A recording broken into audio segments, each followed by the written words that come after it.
Masu kallon da sauraron mu a gidan talabijin na farin wata da kuma gidajen rediyon Vision FM, Assalamu alaikum, barkamu da sake saduwa da ku a wani sabon shirin na canji leƙa gidan kowa. Shirin da haɗaɗɗiyar ƙungiyar ceto al'umma ta Najeriya ke ɗaukar nauyin kawo masu kallon da sauraron mu. Gidan rediyon Vision FM da ke nan Abuja da Katsina da Sokoto da Kano da Kebbi da Gombe da kuma Kaduna ne har ma da Katsina ake sauraron wannan shirin.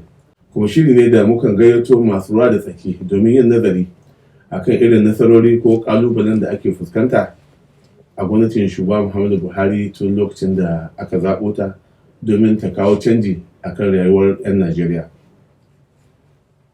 Yau shirin ya gayyato Abdulrazak Alkali ne, wanda shine mai gudanarwa na gamayyar ƙungiyoyin yaƙi da cin hanci da rashawa ta Najeriya, wanda za mu dubi irin abubuwan da ke faruwa a kwamitin nan da Justice Ayo Salami yake wa jagora, bayan shugaba Muhammadu Buhari ya kafa shi domin gudanar cikakken bincike akan irin badakalar da ake zargin Ibrahim Al-Mustapha Magu, wanda ke shugaban riko kafin a dakatar da shi na hukumar nan ta EFCC wanda ke yaƙi da cin hanci da rashawa.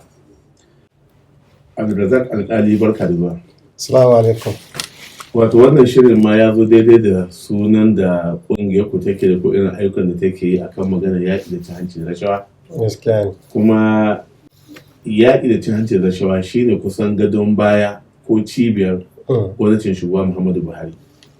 Kuma gwamnatin ce da kanta ta kafa wannan kwamiti na Justice Ayo Salami domin ta gudanar da bincike akan badakalar da ake zargin shi shugaban yaƙi da cin hanci da rashawa, wanda ya kamata a ce kamar na hannun dama ne ga shugaba Muhammadu Buhari, domin abin da gwamnatinsa ta dora alƙibla kenan. Ana zargin sa da yin almundahana, badakala da yi wa ƙasa ta annaki da sunan yaƙi da cin hanci da rashawa a matsayin shi na shugaban riko. Kawo kwamitin kana gani ya yi daidai, kuma abubuwan da kwamitin ya fara yi ya yi wa 'yan ƙasa daidai, ko kuwa akwai waɗansu abubuwa da ake ganin cewa ba a yi daidai ba? To, wannan batu idan muka fara da batun kwamiti kafa shi ya yi daidai, kuma idan ka kula da kafa kwamitin ma an so tsarin ya zama ya yi adalci. Idan ka kula wakilan kwamitin sun fito ne daga ɓangare-ɓangare na ƙasar nan, daga ɓangare-ɓangare na hukumomi da suke da ruwa da tsaki a harkar cin hanci da rashawa.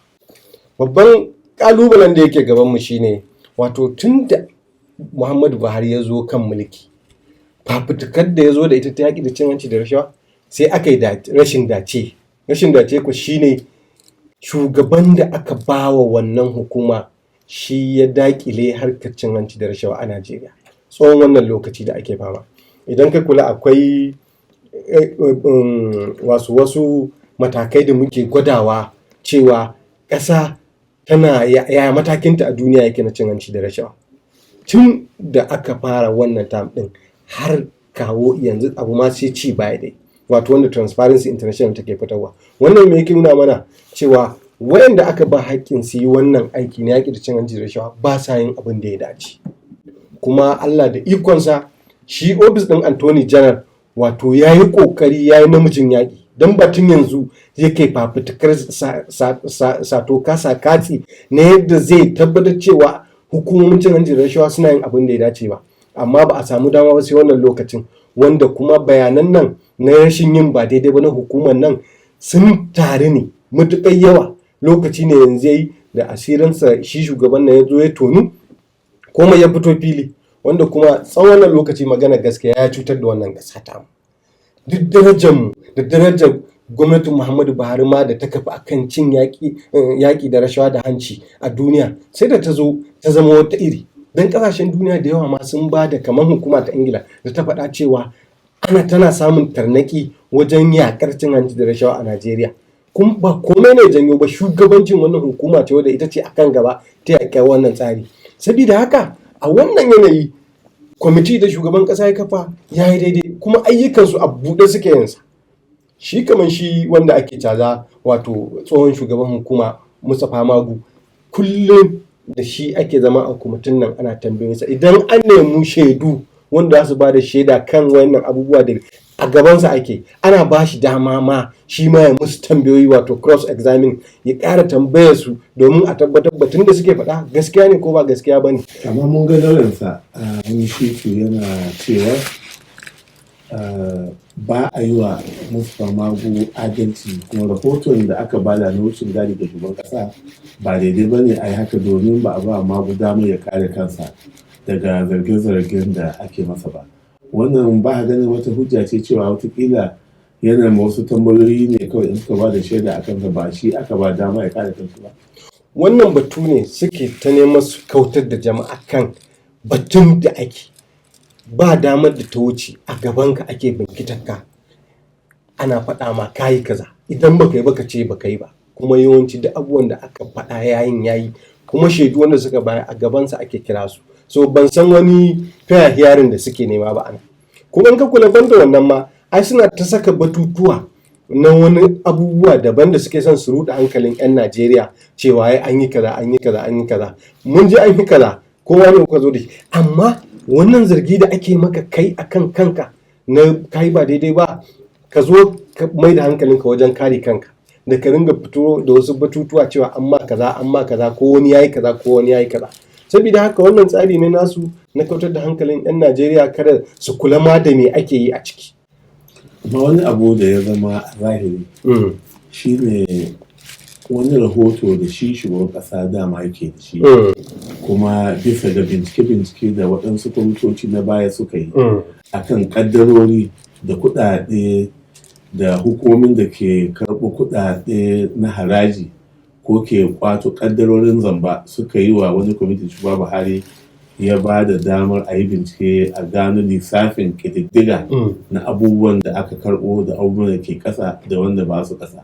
Tun a lokacin aka ce kwamitin ya bankaɗo cewa kuɗaɗen da Ibrahim Mustapha Magu ya ce ya kawo wa gwamnatin tarayya sama da naira biliyan 800.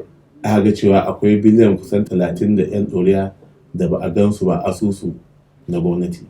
Akwai kuma kuɗaɗe da yawa da ko da ke shugaba Buhari ya ce a rika sa kuɗaɗe duka a asusun bai da na gwamnati, Mustapha Magu bai yi wannan tsari biyayya. An kuma gano daga cikin gidaje sama da 800 da ya ce ya kamo, akwai sama da 300 da suka yi batan dabu. Tun a wannan kwamiti kafin ma wannan a gabatar Ayo Salami wannan binciken domin ya ƙara tabbatarwa, an san abubuwa da yawa da 'yan ƙasa suke kokawa cewa an musu zalunci, an kware su, an amfani da ƙarfi na kujera, an murƙushe su, an kwace su dukiyoyi ko an hana su kai ga kuɗaɗen su saboda waɗansu abubuwa da ake zargin Mustapha Magu ya tafka wurin yaƙi da cin hanci da rashawa. Shin wannan ƙazantar ina kake ganin ya za a yi a warware ta, ganin wato yawanta da kuma dan wa'adin da aka ba wannan kwamiti domin ya gudanar da aiki a kai? Gaskiya ne, wannan ya ɗaya daga cikin kalubalen da mu kanmu muka kalla, yawan madakalar da aka yi da batutuwa da suke cikin wannan tsari, domin wannan kama karya da ɗebe kuɗi da batar da kadarori da aka kokari aka kwato ya daɗe yana faruwa. Hatta lissafin biliyan 800 ai sai da aka zo aka dawo ku yau a ce wannan gobe a ce wannan, babu takamaimai ma figa wato tartibin amount da shi ya gabatar ya faɗa, ya zo ya canja ya ƙara canja. So wa'annan halayya ya kamata gwamnati ta tsaya ta yi tsam a duba a tabbatar cewa an nemo shaidu waɗanda za su ba da ƙarin shaida akan wannan batutuwa da ake, kuma ya daɗe yana wannan kama karya, domin shi ai yana da hukumar da ya kamata a ce ita take juya shi, amma an duba based on record da mutane da suka ringa shiga mana da koke-koke ba abin ka'ida, hatta maganar rule of law abu kan ka'ida ko bincike za a yi wa mutum ba a yi. Akwai mutanen da aka zalunta bila adadin, aka kwatan musu dukiyarsu, aka ci mutuncinsu, ga kuma hukuma wadda ya kamata a ce yana shawarwari da ita, wadda ita za ta rinka gane kamar office attorney, amma hakan ba ta samu ba saboda yana da goyon bayan waɗansu jami'ai na cikin gwamnati. Haka ya ta gudanar da abubuwan nan, yanzu ne dubu ta cika, domin ya lalata kimar Najeriya ta batun yaƙi da cin hanci da rashawa. Wannan batu ne wanda sai an yi da gaske kafin a dawo da wannan tsari ya ɗore.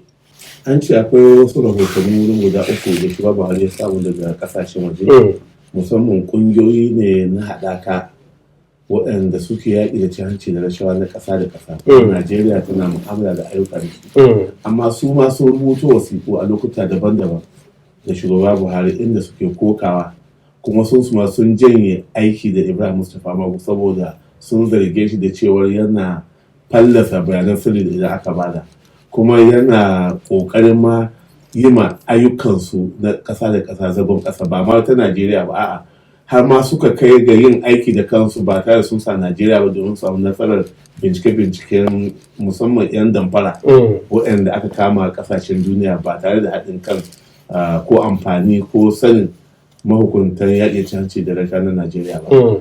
Tun wannan lokacin ba ganin ne ya kamata a ce shugaba Buhari ya ɗauki mataki akan Ibrahim Mustapha Magu ba sai da yanzu da aka kai rana ba. Maganar gaskiya kenan, an ja lokaci kafin a ɗauki wannan mataki, kuma wannan janyo muka rasa kiman ma idan duniya.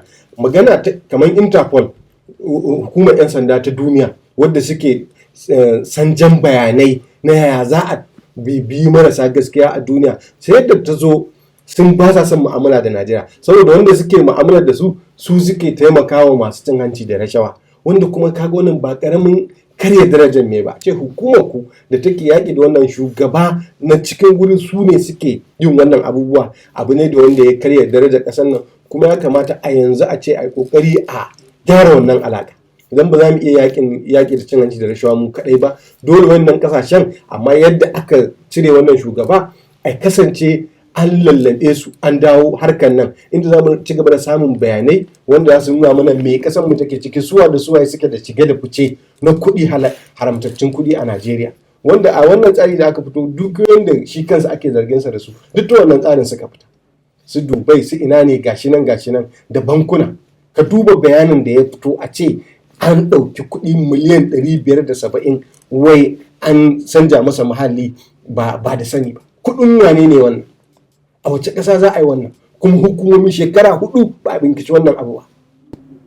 Yanzu in kai nazari akan rahotannin da ma suke fitowa a cikin ƙasa dangane da haɗin kai ko murɗe da ake zargin an tafka a yankuna na hukumar EFCC, mafi yawan jami'an da suka tafka wannan kamar su ne ake kira yaren Mustapha Magu, kuma ana zargin ya tuttura su ne a waɗannan yankuna domin su bi tsarin da yake so su bi. Alal misali, kwanan da mun samu bayani daga Kano inda wakilansa a Kano ake zargin cewa sun tursa wa 'yan kasuwar Kano masu ta haɗa taro sisi su je su yi mu'amala ta kasuwanci, aka kwace musu kuɗaɗe, aka yi almundahana, aka yi suka yi kuka, aka sake waɗansu, wasu aka je kotu, daga kotu aka yi dabaru da alƙalai aka lalata magana, aka karɓi kuɗaɗensu ba a dawo da su ba. To idan har ƙananan 'yan kasuwa za su shiga irin wannan yanayi, wasu an karya arzikinsu har abada, wasu sana'arsu ta tsaya tun lokacin da waɗannan jarin da suka saka da niyyar haɗin kai su shigo da kaya daga waje aka kwace musu kuɗaɗe ba su ka'ida ba. Wannan ba alama ce da ke nuna cewar ba ma jami'an gwamnati da ake zargi da cin hanci da rashawa ake karɓa hanci gare su, har da ƙananan 'yan kasuwa su ma an yi karɓasa. Gaskiya ne, abin ya yi ƙazantar da ƙaramin mutum ma bai tsira ba, domin yanzu irin wannan 'yan kasuwa fatanmu shine yanzu su zo yadda ake ba da shetun nan, su bugi kirji su zo, kuma ko mu akan ƙungiyoyinmu haɗakanmu za mu nemi irin wannan mutane domin su zo, wannan dama ce tasu, su zo su faɗi ya batutuwan suka kasance, ya kes ɗinsu suka kasance, inda aka zalunce su aka karɓar musu kuɗi ba da haƙƙinsu ba. Wannan dama ce ta 'yan Najeriya wanda duk aka yi wa zalunci irin wannan, tunda kwamitin nan har yanzu sun dai ba da sakamako na wucin gadi, akwai kofa da za a buɗe wanda za a ci gaba, tunda dole sai an kai abin nan kotu an yi hukunci, saboda da haka jama'a su tattara bayanansu zo su nemi haƙƙinsu, don zaluncin da aka yi ya wuce hankali. Dan kasuwar da ya tara 100 da kobo suka haɗa kuɗi za su fita domin kasuwanci, a zuwa tsare su a ce sai dai a raba kuɗi gida biyu a karɓe, wannan ba ƙaramin zalunci ba ne. Mutanen da ma ba su da alaƙa da gwamnati, in kana tunanin kana kwatar kuɗin wanda suka saci kuɗin gwamnati ne, kai ma kake karɓar naka ka san, to wa'annan kuma 'yan kasuwa ne masu 100 da kobo wanda gumunsu ne zuriya, kuma wannan Allah wallahi ba zai bari ba. Shi yasa yanzu aka samu wannan tonan sililin ma har ta zo kai mai dokar bacci ya bige da gangadi. yanzu mun samu bayanai da ke nuna cewa tsofaffin gwamnoni da aka kakkama ko ake tuhuma ko ake bincike a kansu su ma an yi karɓar hanci ta hannun kamfanonin canjin kuɗaɗe wanda wani ɓangare na wannan bincike ma an ce ta nan ne aka sama pastor Omale waɗansu kuɗaɗe da suka haura naira miliyan 500 da yan kai bayan waɗansu ƙananan kuɗaɗe da ake ganin cewa sun fito daga hannun waɗannan tsofaffin gwamnoni wanda ake bincike suka shiga hannun kamfanin canjin kuɗaɗe suka kai ga asusun wannan pastor. To wani abu da ke ɗaure kai shine pastor ne ya yi ta musanta cewa shi baya wata mu'amala da kuɗi da Ibrahim Mustapha Magu in banda shi ɗan cocin sani yana zuwa shi ne masa addu'a. Amma sai ga waɗannan bayanai sun fito a zahiri cewa kuɗi sun fito daga waɗannan asusun na masu canjin kuɗi zuwa asusun cocin har ya kai ga aka bankaɗo kuma an ba da shaida a gabansa. Shin me za a yi da irin waɗannan mutanen da ake haɗa baki da su ana yin wannan mugun aiki na canza kuɗaɗe ko kuma karɓar kuɗaɗe da ke hana mahukunta EFCC yin aikinsu a madadin gwamnatin tarayyar Najeriya? Wannan abubuwa ne dole, kamar yanzu a wannan batu na fasto ai kaga an bujiro da doka wato ta kama ɗin nan wadda aka yi wa gyara, wadda ta hada har a rinka bibiyar mai majami'u da masallatai duk kungiyoyin addini dai. Wannan zai tasiri akan irin wannan domin babu wani dalili da wata ƙungiya ta addini za ta yadda a yi amfani da ita wajen kautar da kuɗi ta mugayen hanyoyi a rinka yin irin wannan abubuwa. Wannan doka da aka yi duk da ana ta koke-koke a gari, amma muna ganin za ta yi tasiri kuma yana ɗaya daga cikin abin da ya janyo. Kuma ya kamata lalle hukuma su tabbatar sun hukunta duk wanda ya shiga cikin irin wannan kowane irin addini yake, domin cin amanar ƙasa ne. A ɗebi kuɗi ta wata hanya a yi zagaye-zagaye a zo a saka shi a coci, daga baya kuma a zo a ɗauke kuɗin wani mutum tsirari ya zo ya amfana da wannan kuɗin. So batu ne wanda dole ne 'yan Najeriya su goye baya kan wannan yaƙi da cin hanci da rashawa. Batun wannan doka da aka yi ta kama domin ta janyo kace na ce cewa ana so ma a mai da ƙungiyoyin addini ne gwamnati take da iko da su, ba haka ba ne. In ƙungiyar addini ba ta son gwamnati shiga al'amuranta, don me yasa ƙungiyar addini za ta karɓi kuɗa yadda a amfani da ƙungiyarta wajen ɗebe kuɗaɗen ƙasar Najeriya a je a biya waɗansu mugayen mutane masu cin hanci da rashawa bukata. Amma idan ka dubi rawar da ƙungiyoyin addini suke takawa gurin sha'ani na siyasa ko gudanar da mulki ko kawo zaman lafiya da dai sauran abubuwan nan, ba ganin dole ne su buƙaci kuɗaɗe kuma suna samun gudunmuwa ne daga ƙasashen ƙetare, ba lalle gudunmuwa ne kawai daga cikin gida ba. Shi yasa wataƙila kuɗin su ke yawa, ko da ke na zama suna cewa suna gina jami'o'i, suna sayan jiragen sama shugabannin su da sauran wani kayan alatu da bushasha da ake samu daga aiki da coci. Wannan ba hujja ba ce, domin kuɗaɗen da suke samu akwai contribution wato gudunmuwa da members ɗinsu, wato mutanen da suke mabiya na aƙidar coci-coci da masallatai suke ba wa masallatansu da coci-cocinsu. Ina su ma masallatai ma suna samun gudunmuwa daga ƙasashen waje. Gaskiya ne suna samu. Galibi kamar ana nuna cewa ba a ƙididdigewa, ba a bayyana me ake yi da kuɗaɗen. Ko kuɗi ne ba na mutum ba, kuɗi ne na coci, to dole ko masallaci dole wannan fannoni na addini su bayyana wa ƙasa ko al'umma su me da me suke da wayannan kuɗaɗe da suke karɓuwa, domin kada su maida su na kansu su rika cefane ko yin bushasha da sunan coci ko sunan addinin Islam. Gaskiya ne, shine tasirin da muke ganin wannan doka ta kama za ta yi, domin ya zamanto ala dole a kansu su bayyana wayannan kuɗaɗe nawa suka samu, in ma daga Najeriya ne members wato mabiyan suka bayar nawa suka samu, wanda suka samu da waje shi ma su faɗa. Saboda kaga in suna bayyana wannan bayanai, batun wani barawo a cikin gwamnati ya ɗebi kuɗi ta wani gurin ya amfani da wannan ƙungiyoyi na addini ya kai su wani guri ba za ta yiwu ba. Saboda haka muke goyon bayan wannan doka, duk da koke-koken da suke ta yi ta cewa kada a shiga cikin harkar addini, mu ba wannan ce ta dame mu ba. Mun ji akwai inda muka yi da cewa kada a shiga, kamar a ce za a cire shugabanta a naɗa musu wani. Gwanda mun yarda cewa in an cire shugaban ya yi rashin gaskiya, shugabannin sun yi rashin gaskiya, a ba su dama ragowar mambobi na ko kungiyar addinin musulunci ce ko ta kiristanci su nemo wani shugaban adali a cikinsu, gwamnati kuma ta tabbatar ya zama wannan shugaba. Wannan tsare-tsaren da muke kai kenan, amma koke-koken da suke yi koke-koke ne wanda ba su da hurumi a cikin wannan tsari. Cin hanci da rashawa ya yi katutu a wannan kungiyoyi na addini, ga abubuwan da muka gani nan kamar shi Omali, ga abin da ya faru da shi. An taɓa samun jirgin Najeriya ma, jirgi na shugaban kan ya fita da kuɗi zai siyo Najeriya makami a yadda ya faɗa. Babu wani hurumi da ƙungiyar addini za ta wakilci gwamnati a gurin siyan makami, babu shi.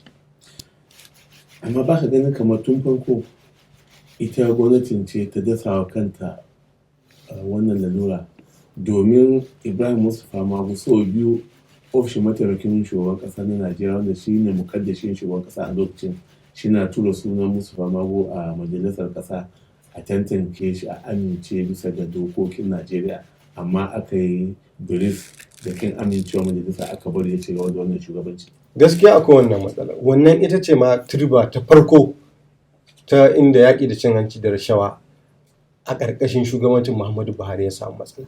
Saboda in amincewa da majalisa ta yi da shi ba tsana ba ce, ba ƙiyayya ba komai ba. Rahoto suka samu daga hukumar jami'an tsaro na cikin gida wato DSS cewa mutumin nan yana da namba. Aka ƙara yin na biyu, sai ƙara tabbatawa mutumin nan yana da namba, yana da abubuwa na rashin gaskiya a rekod ɗinsa. Saboda haka su rahotonsu ba zai iya kiliyarin ɗinsa ba, cewa a tabbatar da shi.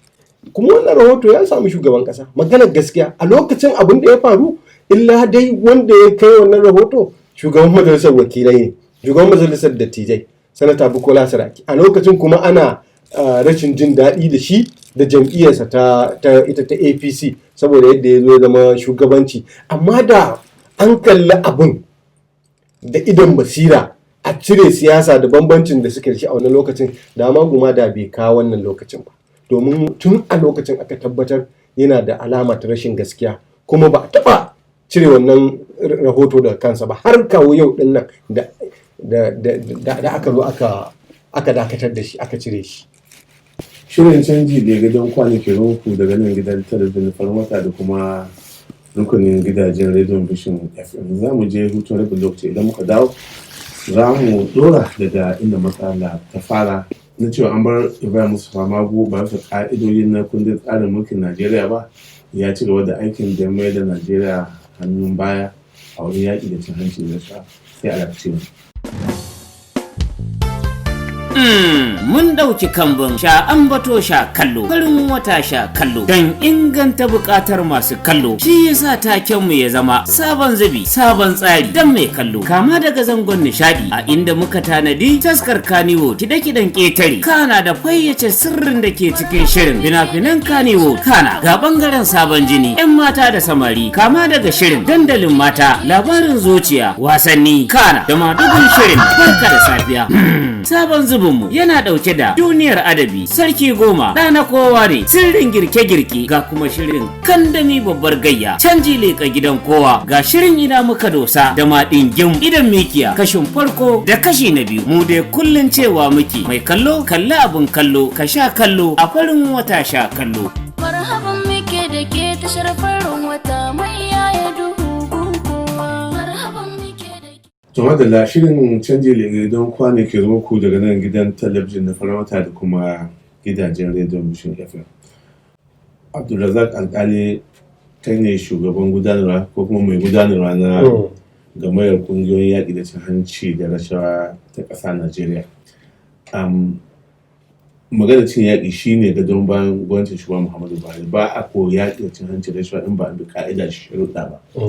Kafin mu je hutun rabin lokaci, kana tsokaci ne akan cewar Ibrahim Mustapha Magu tun farko bai cancanci ya wuce wata 6 da dokar ƙasa ta shimfiɗa na mutum ya yi riko ko jami'in shi riko a wani mukami ba, kuma majalisa ta fito fili bata amince da shi cewa ya ci gaba da wannan aikin ba, amma aka bar shi. Amma ofishin mataimakin shugaban ƙasa ne shi ne ya yi wannan aiki, in ma ya zo na aikin aika shi dai za a zama.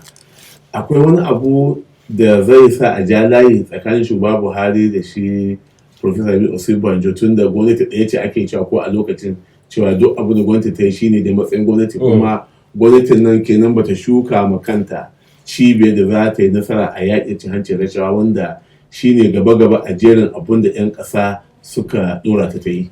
To wannan ya ƙara ba da haske kan abubuwa da suka faru wanda a lokacin shugaban ƙasa mun san yanayin da yake ciki, shi mataimakin shugaban ƙasa ya ta samun damar wakilci ya aiwatar da abubuwa. A wannan lokaci ne ai shi ya ɗaure wa Magun gindi, wato Mustapha Magu ya zauna akan wannan kujera. Kuma Buhari da kawaicinsa na abubuwa a matsayinsa na mataimakinsa ya zo ya bar abubuwa yadda suke.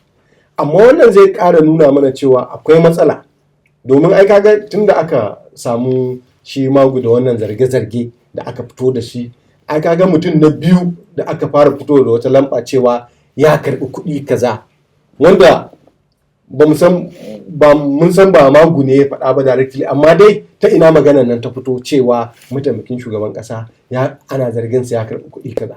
To wannan yake nuna zargi, ya musanta har ya ce rundunar 'yan sanda ta gudanar da wani bincike akan wannan zargin da aka yi masa. To ai shi zargi ma duk lokacin da ka ji ana irin wannan abubuwa akwai walafi. A yadda yake a zargi har yanzu a zargi yake. Amma wannan yana nuna maka cewa a wannan yanayi da shi tsohon shugaban hukumar EFCC ya shiga, amma wannan magana ta fara fitowa, wannan yana nuna cewa dara ta kusa ta ci gida ne. Domin duk ɗaurin gindin da ya samu da tabbatar da shi ma ya zauna akan wannan kujera, maganar gaskiya a lokacin ba Buhari ne zai ɗaure mai gindi ba, shi mataimakin shugaban ƙasa ne, saboda a lokacin shi yake gudanar da mulkin ƙasar nan. Muhammadu Buhari lokacin yana jiya, ba abubuwa yake iya yi da kansa. To wannan yana nuna mana cewa dole ne idan ka sare kan maciji ma, idan ka kashe maciji baka sare kansa ba, akwai sauran rana aka ba. Dole ya kamata a shata layi. Mutanen da za su karɓi irin wannan aiki ya kasance an bi an tsefe su, an tabbatar duk ka'idar da ya kamata su cika ta rashin gaskiya, ba su da murɗa-murɗa, ba wani ubangida ne ya tsaya musu suka zama ba, ya kasance an bi su. In dai muna son mu tsira, wannan ya kasance shine lokacin da za mu samu mu yi abu daidai, Najeriya ta fitar ga wannan zargi a duniya na cin hanci da rashawa. To da yake ka ambaci sunan mataimakin shugaban ƙasa wanda shine mukaddashin shugaban kasa a wannan lokacin da wata mu'amala da Ibrahim Mustapha Magu, kuma dai sun musanta zargin da ake cewa ya ba shi wadansu kuɗaɗe, amma abin da aka kasa warwarewa shine sakataren wannan hukumar ta EFCC ana zargin yaron mataimakin shugaban kasa ne, domin a kamfanin lauyoyinsa yake aiki, ko da aka ba shi aikin shugaban ma'aikatan hukumar EFCC kafin ya zama sakatarinta ƙarƙashin jagorancin Mustapha Ibrahim Magu. Sai ga kuma mai ba shi wani ƙasar Najeriya shawara din, wani Dr.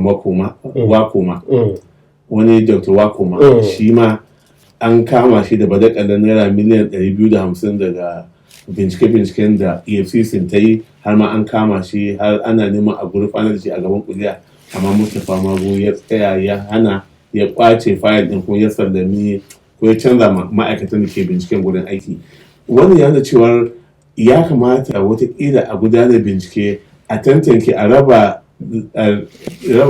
dare da ababen ce kenan tsakanin matsayin shugaban kasa a matsayin shugaban kasa da abin da waɗannan jami'ansa ake ga sun tafka, wanda ya nuna suna da hannu kenan a maganar cin hanci da rashawa da ake binciken Ibrahim Mustapha Magu a kai. Gaskiya ne, wannan alama ce da take nuna mana cewa akwai lauje cikin naɗi, domin babu yadda za a yi wayannan mutanen duk sun zo cikin tsarin nan ne, no especially shi sakatare ya zo ne saboda watakila alakarsu da shi wasu mataimakin shugaban kasa a wannan lokaci. So zarge-zarge da suke fitowa ya kamata a kalle su da idon basira, a tabbatar cewa an binkita har ƙasa a gane menene ne matsalar nan. Ai ba shi kaɗai bane a gwamnati, amma ba wanda kes ɗin batutuwa na wanda suka shafi alaƙa ta tsohon shugaban hukumar EFCC Magu yake shafa a cikin gwamnatin nan kamar sa. Ya kamata wannan a yi kallon basira akan wannan, domin a yi bincike a gano har ƙasa.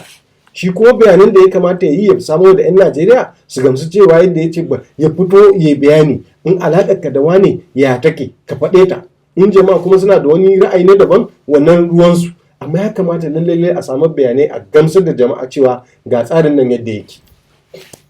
Ina so ka yi tsokaci ko ka auna tsakanin tsohon gwamnati ta Goodluck Ebele Jonathan da sabon gwamnatin shugaban Muhammadu Buhari bisa ga bangare yaƙi da cin hanci da rashawa da ya shafi hukumar EFCC shi yanzu a yi cewa an samu wani canji ko kuwa a hannun agogo ne ya koma baya. Maganar gaskiya ba a samu canji ba. Dalili kuwa shine da abubuwan akwai mutane da a gwamnatin can an nuna su suna da laifin cin hanci da rashawa a yanzu a gwamnatin Buhari, amma kuma a hukunta su a kai su gaban kotu sai ta gagara. Kaga anan laifin wane ne? Laifin shugaban hukumar EFCC. A wancan lokacin akwai mutane da waɗansu ma ba a kawo su, amma akwai batutuwa da yawa wanda ba za ka ce wannan shugaban yadda yake gudanar da al'amuransa sun fi wato in ka kwatan dama akan yadda wannan shugaba Magu ya gudanar da al'amuransa. Saboda shugaba Magu na farko ba shi da halaccin da wancan yake da shi. Abu na farko kenan, abin da ya fara masa da baibayi kenan. Bai samu halacci na amincewa an yi kiliyarin ɗinsa na komai da komai ba. Duk zaman da ya ringa yi zama ne ake ƙara masa na lokuta ya zo ya ci gaba da gudanar da wannan mulkin ba tare da an bibiyi da tun da aka ce na ƙarƙashinsa. A can ko wancan yanayin ba haka ba ne. Haka zalika mutanen da aka kama ake ce suna caji da cin hanci da rashawa a yanzu mutane da yawa sun yi murna. Kai duba yadda Najeriya ta fara farkon shiga mulkin Buhari, masu cin hanci da rashawa da yawan saranda suke, kowa ya fara tunanin ya zo ya nemi arzikinsa ta halaliyar hanya. Amma tafiya na tafiya aka ga take-taken yadda shugabancin EFCC yake, jama'a ma suka gano abin duk zancen banza ne. Kuma wannan shi ya karya tsari, shi kuma wannan damar shi ya amfani da ita yake abubuwan da ya ga dama, ya kama waɗansu jami'ai a gwamnati mu especially bangaren da yake ganin su za su tsaya masa, suke tsaya masa duk baturar da ta zo su za su kare masa. Saboda haka batutuwa na cases nasu duk ba a yi su a nan ƙasar ba. Kuma ka duba batutuwa na gwamnoni nawa ne aka kasa, amma cases nan da yawansu sun bi ruwa. So amma yanzu da sabon bayanai da ke shigowa kwamiti na IOC, shin akwai yiwuwar cewar za a wari gari 'yan ƙasa ma su fahimci cewar ita zamba in ka yi ta juya da ka ɓoye ta, akwai hanyoyi da yawa da tsare-tsare na mulki yake bi na bincike-bincike a gano gaskiya, in ma ka tabka taɓar gazar da ka ɓoye za a iya bankaɗo ta wata rana? Gaskiya ne, domin kwamitin suna yin aikinsu iyakayi, akwai adalci a cikin tsari. In ka kalli yadda aka haɗa su ma da kuma shi Ayo Salami wanda ya yi shura wajen tabbatar da cewa an yi daidai. So kuma kwamitin nan suna bin abubuwan su daki-daki, duk da kwana 45 da shugaban ƙasa ya basu, mu a tunaninmu da yawa muna tunanin in ka kalli yawan laifukan da ake caji a kai kwana 45 ya yi musu kaɗan. Amma duk da yake batutuwa ne waɗanda suke da kai da kanka ba tare in ka ji an ce ma an yi wannan ko ba a zo an kawo ta hujja da ta nuna cewa ba ya abin nan ba, me ake jira? Wannan magana ce ta lokaci kawai a yankewa Mustapha Magu hukunci, wanda kuma shi zai ba 'yan Najeriya karfin gwiwa. Saboda haka wannan tsari da aka ɗauko zai karfafa 'yan Najeriya gwiwa, especially idan suka yi abin da ya dace, su ba wa shugaban ƙasa recommendations, wato cewa shawarwari ga abin da ya kamata a yi, wanda za tabbatar zai hada da a tafi kotu a je a gabatar da shaidu domin wannan shari'a ta Mustapha Magu ta ƙare, kowa ya san matsayinsa. Kuma 'yan Najeriya a ci gaba da kallon mai gwamnati za ta yi wajen yaƙar cin hanci da rashawa a ƙasar nan. Wannan zai ba da ƙarfin gwiwa, kimanmu za ta ɗaga a duniya. Ya kamata kuma gwamnati tabbatar ta ce ta yi abin da ya dace. Yanzu a ƙungiyance tun da hidimar da ke gaban ku ta yaƙi cin hanci da rashawa ce da kuma hana shi. Ya aikin ku ya kasance a tsohon gwamnati da kuma wannan sabon gwamnati ta shugaba Buhari? To akwai batutuwa da yawa wanda muka yi kokari a wancan lokacin muka yi su, wanda ya hada hadda tun a batun transition, wato sanda Buhari yake kafa kwamiti wanda za su karɓar masa mulki, a zo a nemo wayanda za su shiga guraben mulki, sai da muka ta rubuce-rubuce. Saboda tun a wancan lokacin mun fuskanci akwai waɗansu mutane da suka yi tsalle daga wannan gwamnatin da aka karɓa mulki da gwamnati suka shiga ta Buhari, kuma suna da rawar taka a cikin wannan batun transition. Muka rubuce-rubuce, muka tura har wasiƙa, har gidan shugaban ƙasa muka tura ta, muka buga a jaridu, wanda alhamdulillah a wannan lokacin akwai mutanen da aka ciccire daga wannan kwamiti saboda zargin su da ake na cin hanci da rashawa. Yawancin su sun fi alaka da batun fansho na wanda Abdulrashid Maina yake ciki dumu-dumu da tsohon shugaban ma'aikata Sibi Orosani. Mu muka wannan aiki kuma mun ga fa'idar abin, domin da muke zargi an cire su daga wannan transition. Saboda haka a wannan lokacin amma maganar gaskiya kofa yawanci a rufe take. Idan ka gan mu da hukuma mun zo muna batun yakin cin hanci irin rally ne, wato gangami na jiha, wannan kuma da dorido ne, ba da tasiri sosai saboda abubuwan da suke a ƙasa. Wani cin hanci da rashawa da aka yi baya buƙatar wani ka zo ka ce za ka yi rally. In kana son ka yi aiki ka tafi abin da yake ofis ɗinka ka je ka yi, ba ka fito titi gangami ga jama'a wanda muke cewa window dressing kana cewa ana yaƙi cin hanci da rashawa ba. Amma magana ɗaya da har yanzu ɗan ƙasa wasu suke ganin tana da matsala shine baiwa magu dama ya kare kanshi. Wasu na cewa ai dama bata kasa ba inda har an baka damar duk wanda ya zo ba da bahasi a kanka kai mai tambayoyi don ka karyata shi ko kuma ka tabbatar in ba ka karyata shi cewa abin da ya faɗa kenan akan gaskiya ne.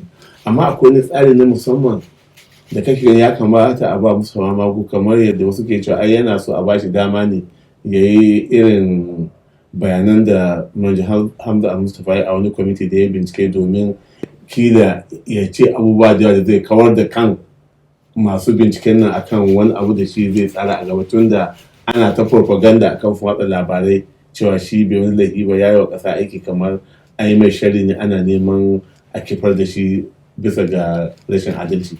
Magana gaskiya mu ba mu daga ra'ayin waɗanda suke da wannan tunanin. Yadda kowa in aka kafa masa kwamiti kana da dama ka zo ka kare kanka gaban kwamiti, amma ba kai surutai na siyasa ba. Dan abu damar da yake nema surutai yake so yi na siyasa, ya ce an yi kaza ba bukatar su ansa laifukan da ake zargin sa. Mu abin da muka fi so kenan, ya ansa laifukan da ake zargin sa da su. An kawo shi wanda suka tabbatar da wannan laifi akan sa, ya karyata su, kuma ya karyata su ya tabbatar karyata ce wanda yake da shaidu cewa karya suke. Amma dama a bashi ya fito ya ta surutu ya maida abin siyasa kamar yadda suke ta yanzu ga sana ta yada bayanai kala su zargi wani su ce wani yayi kaza, ba wannan ce a gaban mu ba. Da can me yasa yana da dama. Yau wata 2-3 baya shine shugaban hukumar EFCC. Me yasa wannan lokacin duk wannan bayanan da yake son zai me yasa bai yi su ba? Shekararsa 5 da wani abu yana kan hukumar nan, me yasa bai wannan bayanai ba? So ba ma son a bashi wata dama wanda zai siyasantar da yaƙi da cin hanci da rashin wannan, kawai ya fahimci cewa ga cases a gabansa ya zo ya ansa su. Amma wani bincike da ake yi a yanzu kana ganin zai yi tasiri saboda kamar mutane ne ke yin korafe na masu zalunci. Alal misali Dr. Dauda Lawal wanda ya fito fili ya ba da shaidu cewa Pastor Omar ya nemi ya ba da miliyan 1 domin a ba Mustapha Magu ya saki ya buɗe mai asusun sa da ya rufe, duk da kotu ta ce a buɗe asusunan don biyu bisa ka'ida da aka rufe shi. Kamar irin waɗannan bayanan ai sun ƙara tona ko fallasa irin iko da ƙarfi da ake amfani da shi wurin ansar kuɗin mutane ba bisa ka'ida ba da sunan cin hanci. Gaskiya ne, ai irin wannan bayanai kuma su ya kamata a wannan lokacin su gaba da fito, domin mutum ya san ko ya yi rashin gaskiya bai ci bulus ba, akwai ranar ƙin dillanci. Dan yanzu ai ranar ce ta zo. So duk wanda yake da wani tartibiyar hujja na yadda aka zalunce shi aka karɓar masa kuɗi ba bisa ƙa'ida ba, a wannan lokacin ya kamata ko naira 1 ce ka fito ka faɗa, domin yana nuna cewa mun waye wadda wani kuma mun samu tsari yanzu wanda zai yaƙi cin hanci da rashawar ko ma waye ya yi sai ya fuskanci hukunci. Saboda haka wannan abu ne mai ƙwarin gwiwa, jama'a su ci gaba da fitowa suna bayyana abubuwan da ya faru da su a cikin wannan tsari. Na ga akwai lauyoyi da suka zo gaban wannan kwamiti, kamar manyan lauyoyi senior advocate na Najeriya da dama, kamar su Obla sun zo sun yi bayani akan irin yadda aka murɗe shari'o'i ko ƙarace-ƙarace masu kyau, amma Najeriya ta yi hasarar su. Haƙoƙinsu ma da ya kamata a biya su na lauyoyin hukumar EFCC aka ƙi biyan su, in suka yi magana ma a yi ƙoƙarin a saka su a tozarta su da dai sauran ire-iren waɗannan koke-koken. Shin me yasa duk aka tabka irin wannan badakalar a ƙarƙashin shugabancin Magu amma ba a ji su a waɗansu shugabannin baya da hukumar EFCC ta yi ba, cewa haƙoƙin lauyoyi ma ana ƙi a biya su duk da ayyukan da suke yi, ko kuma shari'o'i masu kyau da za su samu Najeriya kuɗaɗe za a ƙwace shari'o'in daga gare su a tura su ko a ƙi ci gaba da yi, ko kuma a ɓata maganganun dai domin a samu biyan bukata na karɓar wani abu hannu inda ake wa shari'a. Wannan masu sauraro za su yarda da ni cewa idan ka kula da shugabannin hukumar EFCC yawancinsu da waɗansu da fitintunu suka ban mulkin nan illa kalila, amma kazantar ta gurin Mustapha Mago wadda ake zarginsa da ita ta shafe duk ta wa'yancan. Saboda haka irin wannan batuwa dole su ringa fitowa. Wa'yancan watakili ko da sun yi rashin gaskiya amma ba ta kai kazanta irin wannan ba, har ta lauyoyin da suke wa hukumar EFCC aiki a ce suna da koke-koke. Lauya fa kuma ana threatening ɗinsu, wato ana musu barazana, wasu ma a kokarin a kama su a ɗaure su. Wa'yancan ina ganin sun fi tsafta akan yadda ya gudanar da al'amuransa. Kuma ina ƙara duba cewa wannan rashin halacci da yake da shi na haƙiƙa, halacci shine a tabbatar cewa an baka wannan dama ta shekara 5 za ka zauna ka mulkin kalami lafiya, shi bai same ta ba. Saboda haka gatansu wasu tsirarin mutane ne, kuma ya zo ya ta yin abubuwan da ya ga dama, yanzu kuma abubuwa suka zo suka fashe suka fito suka zama abin da suka ba. To saboda karancin lokaci a nan za mu dasa aya shirin na canji da gidan kowa da ya zo muku daga nan gidan talabijin na farauta da kuma gidajen rediyon bishin FM. Mun kammala ganawar mu da Abdulrazak Alkali, wanda shine mai gudanarwa na gamayyar kungiyoyin yaƙi da cin hanci da rashawa ta Najeriya. A madadin shi da sauran abokanan aiki da suka taimaka shirya kagurinku, ni Umar Faruk Musa ke muku fata alheri da kasancewa cikin ƙoshin lafiya. Masu sha'awar kallon wannan shirin idan aka je yanar gizo aka rubuta www.farmatatv.ng za a ga wannan shirin da waɗansu shirye-shirye na baya da muka gabatar muku. Mu huta lafiya.